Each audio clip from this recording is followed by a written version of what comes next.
It's reported the Strait of Hormuz is closed, but U.S. Central Command says the Strait of Hormuz is open, But the media asked President Trump who's right. President Trump said, we're now going to turn the Iranian blockade of the Strait of Hormuz into a U.S. blockade, right? It's a complete reversal of roles. So can it actually be achieved? What exactly are the details of the situation? This is the topic we're bringing to you today. And another thing is, Senator Graham passed away, which has caused a really big shock. It also brought attention to a specific heart disease. And today, Fan Wei will also bring you a detailed reminder about this. Also, the internal culture war in the U.S. is heating up again. So what's going on? What has Hollywood done now? And how will the public react, including how you will react? This is also a topic for today.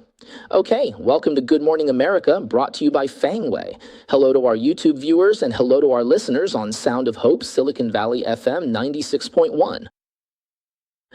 Okay, let's get to the main topic. First, let's talk about the U.S. launching a third round of bombing over the weekend, and the third round itself consists of 3 waves.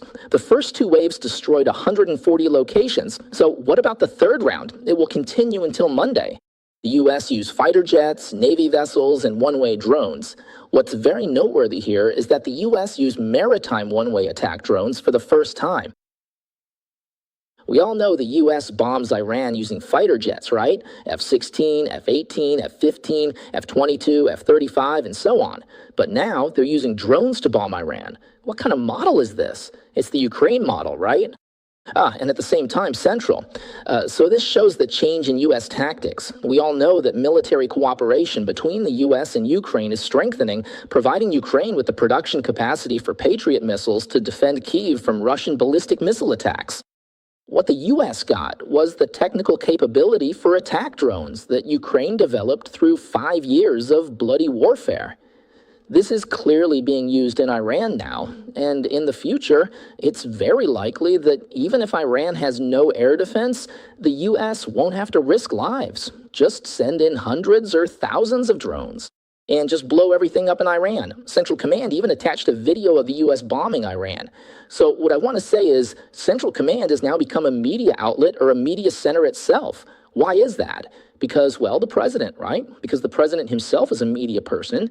Secretary of Defense Hegseth is also a media person from Fox News, so they know very well how to use the media. That's what's happening now. Another point of interest, on the Iranian side, they said they hit 2 merchant ships, and not only did they not surrender on Saturday, but they also hit 2 merchant ships. The Iranian side said they hit 1 on Saturday and 1 on Sunday, but none of this has been confirmed. What can be confirmed is that they did hit 1 on Saturday, a Cyprus-flagged container ship called GFS, or Galaxy. It hit the engine room and caught fire, resulting in 1 death, and the other crew members were forced to abandon ship and flee. So this strike was very significant. While fortunately everyone was rescued, as for Iran, on Sunday they expanded their range of attacks on neighboring Gulf countries. The nations hit include Bahrain, Kuwait, Qatar, Jordan, and Oman. Saudi Arabia is the only one left. It's basically a total free-for-all. Meanwhile, Iran announced that they're closing the Strait. All vessels wanting to pass must wait for notice. Applications should be made on their official website. They're acting like they're the ones in charge of the Strait. And the United States Navy-led Joint Maritime Information Center reiterated its navigation guidelines, stating that despite serious security threats, the expanded southern route near the Oman side remains open for 2-way traffic, both in and out. Then, in an interview on NBC's Meet the Press, the host asked Trump about Iran, saying the Strait was closed Saturday night, while Central Command said it was open Sunday morning. Who exactly is right? How did Trump respond?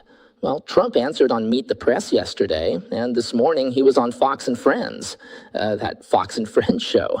Let me summarize his 2 interviews. Basically, President Trump said they held talks with him yesterday for 11 hours. Whenever he talks to them, it takes that long. Things that could be settled in a minute, they drag out forever. They're professional negotiators, always stalling. But they think they're very clever, very good at negotiating. They fooled previous United States presidents, but they've gained absolutely nothing from me. And then he said that by the end, both sides reached an agreement. Iran agreed to give up nuclear weapons, give up this, give up that. They'd give up anything. But as soon as they left the room, they called back saying they wanted to change 2 things. The United States said, we're not changing anything. Then, in less than an hour, they launched a drone attack on a ship. Trump said he told them, you people are sick. You're mentally ill. After 11 hours of talks, they regret it immediately and launch a drone strike. So that's Trump's assessment of the Iranian authorities. Meanwhile, Central Command issued a statement on X saying Iran does not control the Strait. Maritime traffic is continuing. Despite Iran's unprovoked aggression, harassment, threats, and arbitrary statements, the United States military is deployed and ready to ensure that freedom of navigation remains guaranteed. President Trump was even more direct. On Fox and Friends this morning, he said, we are taking it over. We're taking over the Strait. They have nothing. They're left with nothing. But that's not even the latest news. Just as this, what was it called? Just as I started this program, some breaking news came in. I have to read it to you. President Trump said the Strait of Hormuz is open now and will stay open, with or without Iran. What we're going to implement now is called, what was it? It's called the Iran blockade. The Iran blockade. And then he said, why name it that? Oh, wait, it's called the Iranian blockade. The Iranian blockade, because it only blocks Iran, or the entry and exit of their customers' vessels. Other nations will use the Strait fairly and openly. From now on, the United States will be known as the guardian of the Strait of Hormuz. But because of this, based on the principle of fairness, all transported goods and cargo will be subject to a 20% rate to compensate the United States. How about that? The Strait of Hormuz was originally a place where Iran, held the world by the throat. But in Trump's policy, his first priority is to break Iran's stranglehold on the Strait of Hormuz. Secondly, the U.S. will block Iran entirely on its own. But since the U.S. is deploying troops, vessels entering and exiting will be charged. In other words, the management and pull rights of the Strait of Hormuz. Then, overnight, Trump went on to say that this policy is being implemented right now. My goodness, do you see what's happening? Iran wanted to blockade the Strait and profit from it. One was to threaten the world, and the second was to profit from global shipping. Trump countered by blockading the Iranian Strait and turning it into a way for the U.S. to make money. Now, of course, it's not about getting rich. It's about compensation for the military force deployed for this. So now the U.S. is essentially using everyone's money to protect navigation in the Strait. Do you think the U.S. will give it their all? To put it bluntly, for the U.S. Navy, it's like shipping companies from all over the world are hiring the U.S. military to keep the Strait open. So do you think the U.S. military won't do their best? The question now is whether it will succeed. What do you think? What does everyone think? Now, before I let you all share your opinions, let me tell you something. Just before the show, a friend in the media sent me some of the latest updates. Let me read them to you briefly. It says that in yesterday's strikes, the U.S. destroyed 2 ammunition depots in western Iran. These depots stored a large number of drones, missiles, and other munitions. This is considered one of the greatest losses Iran has suffered in this conflict. An Iranian religious leader named Alafi, the number 2 figure in Iran's Shia religious hierarchy, may have died in the bombing. Additionally, a commander of a Special Forces communications unit in Iran's Khuzestan province, General Aghili, who once threatened to turn the Middle East into a graveyard for American soldiers, was killed yesterday during a U.S. missile strike on Avaz Airport. Also, this is very interesting, and I want everyone to pay attention to this. A water supply pump in Mahashar, southwestern Iran, was hit by a U.S. airstrike. Furthermore, the U.S. strikes have hit oil export facilities in western Karg Island, including a pump station and key pipelines leading to the terminal. They also attacked the western side of Karg Island. Multiple shared pipelines at the western pier. So basically, we're seeing the U.S. military continuously bombing ammunition depots while also hitting water and oil stations. Now, has there been a full-scale massive offensive? I don't think so, but they have certainly hit some key locations. Additionally, an ammunition and weapons storage facility of the Iranian Army's 292nd Independent Armored Brigade was destroyed. You could hear many successive explosions because when an ammo depot is hit, it just keeps exploding. So, looking at it this way, will the U.S. military really be able to, as Trump said, take it over, to seize control of the Strait? Will it succeed? Trump can turn this place called Iran, which is at the forefront of the world, into a frontline Iran. And can the world pass through with peace of mind? Well, so we'll just wait and see, okay? So everyone can also weigh in. Do you think people are optimistic about this round of U.S. military action? You can express your view. Are you optimistic or not? We can do a poll. Okay, next let's talk about this U.S. Senator, Graham. His passing has triggered health warnings. Senator Graham passed away suddenly yesterday, the night before last, and it's really a huge shock. Why do I think this shock is so big? I'll summarize 3 reasons for you. First, this senator was very active, working full tilt. He wasn't married and had no family, men, no children. All his energy was put into his work, and he traveled all over the world. He was very clear in his support for Ukraine and the Russia-Ukraine war, and also very clear in supporting the U.S. strikes against Iran. Then in the Middle East, he supported Israel, and he supported Taiwan and opposed the CCP. That's the first point. He traveled globally on foreign affairs, so he had a very high profile. That's the first one. The second reason is that as a senator, he was Trump's most important ally and link in the Senate, mediating and coordinating there. So he was very capable, helping Trump navigate the Senate's inner workings. Navigating the Senate's channels is very important because, as we know, any bill must pass both the House and the Senate. And so he was an important key driver for Trump in the Senate. Third, he was a senator for 24 years. He was actually part of the establishment among Senate Republicans, but he was one of those rare establishment figures who supported Trump without reservation. And so, along the way, he went from an opponent to a friend, essentially someone President Trump won over completely. So Trump actually has Johnson in the House, Speaker Johnson. Although the votes are often very close, they basically manage to pass as expected every time. Because as they say, a weak soldier's just one, but a weak general makes the whole troop weak. So with Johnson in the House, Trump is very at ease there. And Graham was President Trump's right-hand man in the Senate. His right-hand man in the Senate was neither McConnell nor Thune. They cooperate with Trump to a certain extent, but they aren't what you'd call his perfectly synchronized extensions, not to that degree. And the person who played that role was Graham, but his unfortunate passing now has made President Trump very sad.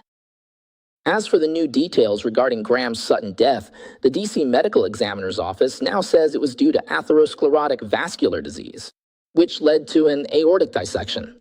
This has triggered 2 reactions. So what does this actually mean? I just read those very technical terms. I'll explain them in plain language later. First, let me talk about the 2 reactions. One is, why so sudden? Was he targeted while in Ukraine? 3 agencies are currently investigating and performing an autopsy. One is the D.C. Office of the Chief Medical Examiner, one is the Metropolitan Police Department, and one is the FBI. The second reaction is about this being potentially without warning. But cardiovascular diseases, that can take a life within minutes, have sparked national concern. Actually, after I finished yesterday's show, last night, in that show, Arabian Nights, in Feng Xing Wei Ai, many viewers with medical backgrounds or similar family experiences shared their opinions and left comments. Yeah. JXN Dot said, I have a friend who, while at a restaurant, told everyone he was going to order for him. Everyone sat down, and then he put down his glasses and passed away right there. He just stopped breathing, without any prior illness. It was just because of this thing called an aortic dissection. That problem occurred, yeah. Then another viewer said that dissecting aneurysms are not uncommon. Last year, a friend in their 60s, a friend over 60, had an aortic dissecting aneurysm rupture and then passed away on the spot. And another viewer said it was likely sudden death caused by a dissection rupture. Sudden death. He said, my teacher's wife was just like that, suddenly collapsed and was gone. So the viewers gave me quite a bit of information, and it's all very professional information. Let me explain it to you, okay? What exactly happens here is that the blood vessel, the aorta, the vessel itself has multiple layers, and the innermost layer is very elastic, you see? Blood flows inside of it, of course, right? But the blood vessel has multiple layers. The innermost is elastic, and there are several more layers. So if there's high blood pressure, and also high blood lipids, if the blood has high lipids, then it's easy for those fatty plaques to form on the inner wall of the blood vessel. And then the body will mobilize what's called its defense mechanisms to try and clear it away. After the 2 sides clash, it forms a plaque, which attaches to the inner wall of the vessel. Some also call it an aneurysm, Well, over time, this thing will it will rupture, and it will cause arterial sclerosis, and narrowing of the blood vessels. Then this plaque will ulcerate. It will ulcerate and erode, eventually allowing blood to rush through this spot into the middle layer between the inner wall and the other layers. The blood no longer flows through the vessel itself, but through what's called the vessel's middle layer flowing inside there. As a result, the blood that was supposed to be delivered to the body's vital organs to provide blood and oxygen, they don't get any blood, and it just flows haphazardly within the vessel wall. So it bursts out, and this is what's called an aortic rupture. Therefore, the damage it causes is extremely rapid, you see. So it's very easy to die suddenly. Some will die within a few minutes, others within a few days, In short, that's the outcome. The signs will appear suddenly, and the only way to diagnose this is through early identification, right? Also, strict control of blood pressure and emergency surgery to resolve it. So these are the issues. So then, who is prone to this disease? One is those with high blood pressure, people whose high blood pressure is not under control. Also, people in their 60s to 70s, especially men, are more common. Then there are those who already know they have an aneurysm on their aorta, as well as smokers and people with long-term high cholesterol, plus those with diabetes or obesity, and also those who are physically inactive or have an unhealthy diet, and so on and so forth. But I don't want to scare everyone, okay? I'm just telling you to pay attention to these kinds of issues. So in the medical community, it's described as something like kidney stones of a chest. It basically blocks the blood vessel, preventing blood from flowing through it normally, forcing it out through a dissection. So that's the situation. And so when patients will also experience intense pain, just like those with kidney stones. Therefore, immediate medical treatment is required, as the mortality rate is very high. Regarding the mortality rate in Taiwan, a friend just messaged me saying that Taiwan is very familiar with this condition. They've had mature treatments for a long time, but the mortality rate is still 11%. So that's the situation. Next, let's talk about the World Cup landscape. I'll give you a quick update on the tournament. I don't cover the World Cup much on this show, but when it gets to the final stages, well, you have to report on it, right? It's major news. First, let's look at Thursday, July 9th at 4 p.m. What were the results of the quarterfinals?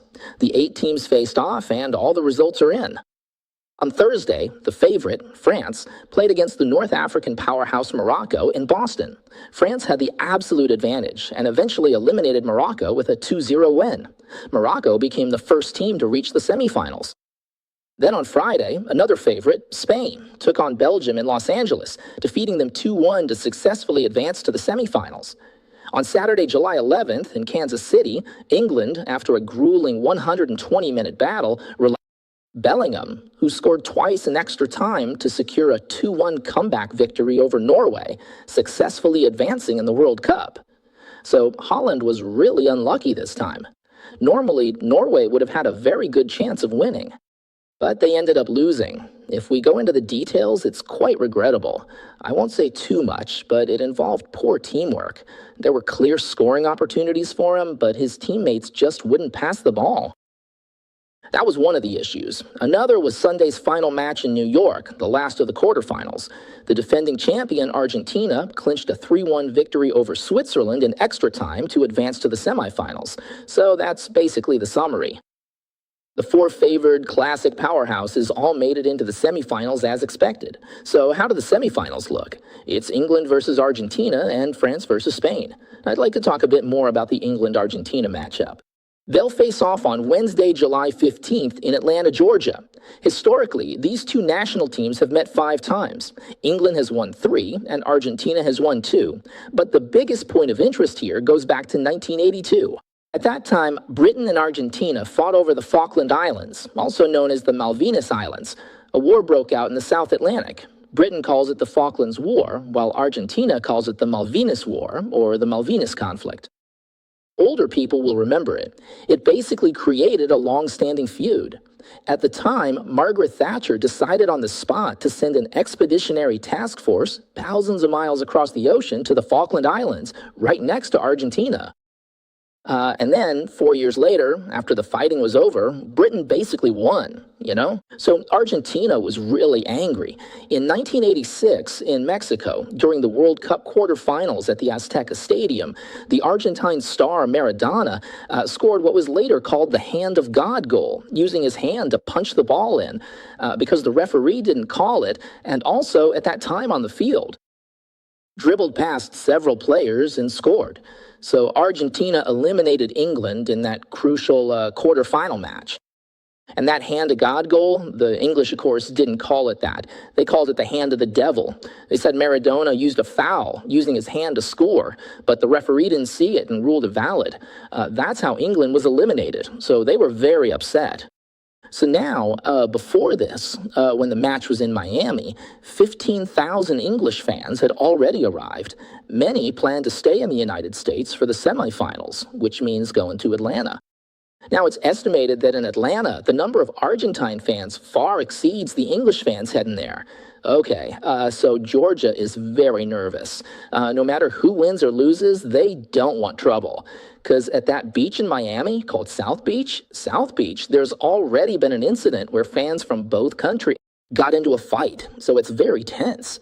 Some English fans are accusing FIFA of favoring Argentina. Why is that? Because they want to keep the star Messi in to boost interest in the tournament. Basically, if Argentina doesn't lose, Messi doesn't lose. Messi has played in the United States for years, right? He's very famous in the United States, and he can keep drawing crowds to buy tickets. That's their reasoning. Whether it makes sense or not, I can't say. But these English fans, England fans, not British fans, specifically pointed out that when Argentina played Algeria and Egypt, the refereeing was problematic. Well, anyway, another piece of side news is from a British company, Heineken. Heineken's data shows that during Saturday's match, sales of drinks at its bars surged 84% compared to last year. When the game kicked off at 10 p.m., revenue increased by 2.5 times. My goodness. So extra time drove sales up by another 10%. The alcohol business is really booming. Okay, let's move on to the next story, which is about how the World Cup is making the world fall in love with America. Right now, of course, it happens to be the 250th anniversary of the founding of the United States. Posts from foreign fans on social media really express their amazement at the American experience. Let me give you a few examples. I mentioned some the other day, but here are a few more. When Americans go to a game, they go early, right? The area outside the stadium is all parking lots, and then they have barbecues in the parking lot. This culture really shocked the European fans, and they fully embraced it. What's the deal? Because you drive there, many people in these big cars, and then they pull out folding chairs, barbecue grills, barbecue stoves, and set up music. And then, fans from opposing teams, before the big match, eat burgers together and talk about the game. It's not a hostile relationship at all. This American pregame tradition is called tailgating. The pregame gathering, where everyone gets together, to feast, drink well. This kind of ritual is very different from European pub culture, and it's really opened the eyes of many European fans. And another thing is, many expected American stadiums to be too big, thinking the atmosphere would be thin and American soccer wouldn't be worth watching. But when those fans arrived, they found, oh my God, first, the stadiums are spectacular. Second, every game is packed. How packed? The average attendance rate is 99.something%. And as for the stadiums being spectacular, it's truly breathtaking. These giant American stadiums, many of them can hold 80,000 people. The roofs can open and close, they have air conditioning, and the temperature can be controlled. In the sweltering heat of July, you can't feel the summer heat at all, whether you're a fan or a player. So it really has a substantial advantage that other countries can't match. Like MetLife in New Jersey, and AT&T, stadiums like these all have over 80,000 seats. This massive scale is actually quite common in the United States, but for Europe, it's supersized. And the sightline design, following National Football League standards, allows people sitting way up high and far away to see everything clearly. Like the center-hung screen at AT&T or the 360-degree circular screen at Mercedes-Benz, these are top-tier specs among global venues. It really leaves fans from all over the world in awe. America is just that powerful. And not a single stadium was designed or built specifically for this tournament. They're all existing facilities. So America basically just brought out its normal stuff, and it's already stunned fans worldwide. Also, the density of services around the venues, like the number of food stalls and catering spots, the number of restrooms and the accessibility facilities for people with disabilities and so on, are generally better than most old European stadiums. So European fans are also very impressed. Also, many short videos filmed in the United States have gone viral globally. What's the viral content? In America, you can get ice for free. In America, after you finish a Coke, getting a refill is also free. These are all very novel things. In America, stores like 7-Eleven are open 24 hours. Boom, that's a thing. In many parts of Europe, by 7 or 8 at night, everything is gone. 24-hour operations. German barbecue? I mean, those huge chunks of Texas barbecue. The Japanese found it so delicious. And then there are the large supermarkets, the large food portions, and so on. After these posts were filmed, they made the whole world feel very amazed. Wow, America is like this. Of course, there's also the friendliness of the staff and the owners. These things that are already common in America have become the main subjects of culture shock content. Someone at a McDonald's drive-thru asked the person behind them if they were a fan, and they were a foreign fan. I paid for him and drove off. Just like that, Americans paying for the person behind them is a common thing in the US, right? You feel good, like, I paid for the person behind me. Then the person behind will ask, wait, what's happening? And the server says, he paid for you. And he said, if you'd like, you can pay for the person behind you. He says, okay, then I'll pay for the person behind me. In short, it's a chain of kindness. You know, it's actually quite fun in America, right? This happens quite often. But for fans from all over the world, they're like, what? Their reaction is just, what? How can this be? So one more thing, the World Cup wanted America to like soccer, but the result was making the world like America.